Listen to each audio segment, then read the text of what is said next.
Christians on Aging began in 1982. The reason for a group of people starting the charity was simple. The churches often forget that older people are a precious and valued resource. We want to give as well as receive. Christians on Aging is one way of giving older people a voice. Christians on Aging has picked out the spiritual and pastoral care of older people, and especially those with dementia, as a top priority for the churches. More recently, we've explored how to help combat isolation in two specific groups: older people, mainly men, who are serving longer prison sentences, and members of local congregations who are housebound and can no longer attend church. Christians on Aging, helping the churches to think about dementia care, working with experts and practitioners in the field of ageing and spirituality, the creation of a unique database of people in all the churches responsible for older people's interests, to get messages out to a wider audience, to make links between the churches and individuals, and to offer access to a wealth of material.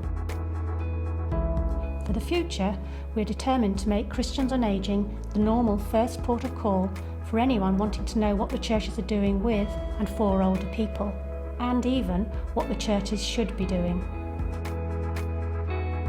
We're at the early stages of our involvement with work for older prisoners and the staff who work with them. The need is quite clear. The numbers are growing, but the resources are not keeping pace. We are looking for ways we can help. Prisons are not designed to cope with older people who may have specific physical and mental health needs, just as older people do in society at large. There are many really good ideas floating around about how to improve things. We want to be part of that. 10 million people living in the UK are over the age of 65. There's probably around 2 to 3 million Christians in that age bracket. This impacts on the church in a number of ways, not least because older members of congregations tend to fill the benches each Sunday, whereas the younger generation tends to be more fluid in their attendance. Like national insurance, older people have been paying their dues to support their churches probably for the whole of their lives.